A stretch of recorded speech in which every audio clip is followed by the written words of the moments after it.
نفل نماز پڑھنے کا صحیح طریقہ کیا ہے؟ آج میں آپ کو نفل نماز پڑھنے کا صحیح طریقہ بتاتا ہوں. ویڈیو کو آخر تک دیکھیے، انشاءاللہ اس سے آپ کو کافی فائدہ حاصل ہوگا. دیکھیے، نفل نماز کے متعلق بہت سے لوگ پوچھتے ہیں کہ نفل نماز پڑھنے کا طریقہ کیا ہے. تو نفل نماز پڑھنے کا سیم وہی طریقہ ہے جو آپ سنتیں پڑھتے ہیں. نفل نماز اور سنت نماز دونوں سیم ہیں، ایک جیسے پڑھتے ہیں. جیسے آپ فرض نماز سے پہلے سنت پڑھتے ہیں یا فرض نماز کے بعد جو سنتیں پڑھتے ہیں.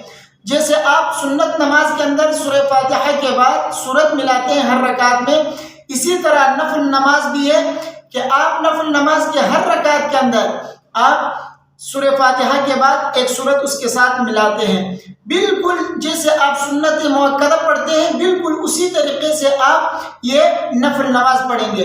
البتہ سنت مؤکدہ اور نفل نماز کے پڑھنے میں فرق اس وقت آتا ہے کہ جب آپ نفل نماز اگر آپ 4 رکعت کی نیت کر کے پڑھتے ہیں، جب آپ 4 رکعت نفل نماز پڑھتے ہیں، دو رکعت اور سنت مؤکدہ بالکل سیم ہے، اس میں کوئی فرق نہیں ہے. لیکن اگر آپ نفل نماز 4 رکعت کی نیت کر کے پڑھیں گے تو پھر اس میں ذرا سا فرق آئے گا. وہ فرق یہ ہے کہ دیکھیے، جب 4 رکعت نفل نماز کی نیت کرتے ہیں تو 2 رکعت پوری ہونے کے بعد جب قعدے میں بیٹھتے ہیں تو قعدے میں التحیات پڑھنے کے بعد اٹھ جاتے ہیں.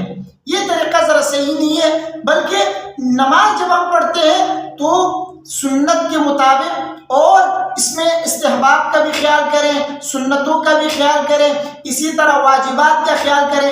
تو جب نماز پڑھتے ہیں تو بالکل سنت کے مطابق ہمیں پڑھنی چاہیے.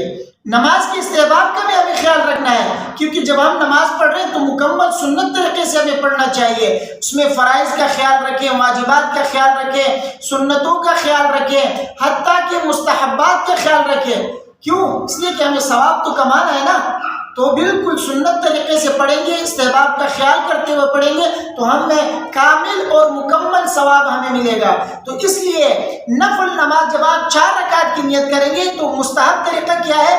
مستحب طریقے سے آپ پڑھیں گے تو انشاءاللہ آپ کو کامل اور مکمل ثواب ملے گا. وہ کیسے؟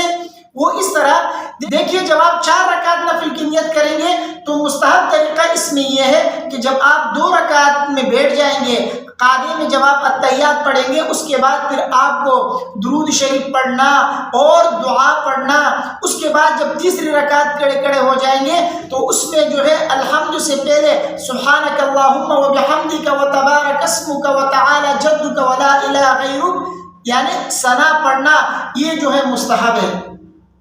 سنت مؤکدہ کے اندر جب 4 رکعت آپ پڑھتے ہیں تو اس میں دوسری رکعت کے اندر یا تیسری رکعت کے شروع میں ثنا کا پڑھنا مستحب نہیں ہے. آپ پڑھیں گے تو آپ کے اوپر آخر میں سجدہ سہو کرنا پڑے گا، آپ کے اوپر سجدہ سہو واجب ہو جاتا ہے. لیکن 4 رکعت نفل والی نماز کے اندر مستحب یہ ہے کہ آپ 2 رکعت میں قعدے میں جب بیٹھے تو درود شریف پڑھے اور اس کے بعد دعا پڑھے، پھر اس کے بعد تیسری رکعت کے لیے کھڑے ہو جائیں تو پھر آپ کو ثنا پڑھنا مستحب ہے. کیوں؟ اس لیے کہ نفل نماز ہر 2 رکعت الگ نماز ہوتی ہے. تو جیسے آپ 2 رکعت نماز جب آپ پڑھتے ہیں تو آخر میں آپ کیا کرتے ہیں؟ درود بھی پڑھتے ہیں، اسی طرح دعا بھی پڑھتے ہیں. تو اسی طرح جب آپ 4 رکعت نفل کی نیت کریں یا اسی طرح آپ سنت غیر مؤکدہ جب 4 رکعت پڑھیں گے تو اس میں مستحب یہ ہے کہ آپ التحیات میں، یعنی دوسری رکعت میں التحیات کے بعد درود پڑھنا، دعا پڑھنا اور اسی طرح تیسری رکعت کے لیے جب آپ کھڑے ہو جائیں تو ثنا پڑھنا، یہ مستحب ہے.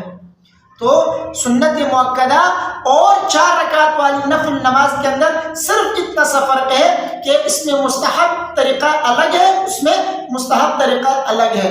سنت مؤکدہ کے اندر اگر آپ نے دعائیں پڑھی تو آپ کے اوپر سجدہ سہو واجب ہو جائے گا. لیکن 4 رکعت والی نفل نماز کے اندر مستحب طریقہ یہی ہے کہ آپ دوسری رکعت میں درود شریف اور دعا پڑھیں، تیسری رکعت میں ثنا پڑھیں، یہ مستحب ہے.